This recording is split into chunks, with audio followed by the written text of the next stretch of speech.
Hi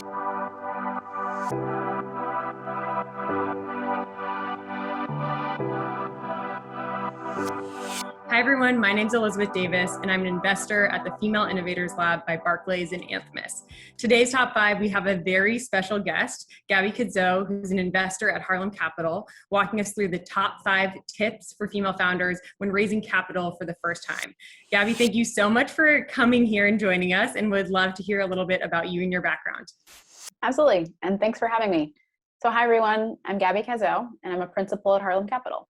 We're an early stage seed fund focused on investing in women and underrepresented founders.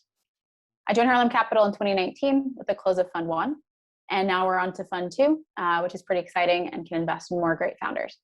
Prior to Harlem Capital, I worked in product development as an engineer and went to business school at the Yale School of Management.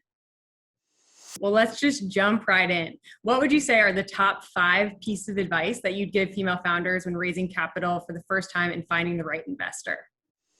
My top 5 pieces of advice for female founders are: 1, strive for value alignment. Number 2, references, references, references. Number 3, get the details up front. Number 4, look for their record.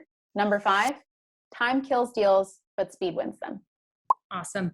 And sort of alongside that, curious why it's so important for a founder to find an investor in the right stage and sector. I think that really comes back to value alignment. Making sure first the investors bought in for the mission and vision and what you want for the company long term, but also to make sure they can be a great partner at that point in your journey, whether it's through direct customer introductions, connections to other founders going through the similar stage of challenges and problems that you might be facing, as well as just being able to give a helpful lens about your product strategy and whatever else they're able to provide from a value add lens. And if you were a founder, what would you do when reaching out to investors? I think time is of the essence, especially when fundraising and for all founders. And so I think the most important thing to do up front is to get the details. So find out if an investor will lead or co-lead, if they invest at your stage or sector, what their ownership targets are, so that you can quickly make your short list of the investors that are the best fit and not waste your time with those that it won't be a fit, no matter how long the diligence process is. Awesome. And has there been anything that surprised you that founders have done that you think all founders should do when reaching out to investors? So I think one particular conversation was interesting because the founder started interviewing us. And sometimes diligence calls can be a one-way street where we just want to learn a lot of information about the founder. But the best diligence calls end up being a two-way conversation where they get to learn about us and our values and our perspective on their category as much as we're learning about them and their vision for the future. So definitely make sure in those diligence calls that you take time to interview your investors as well. And Gabby, sort of alongside that, curious what you think founders should know about the diligence process. So I think founders should know that time is of the essence.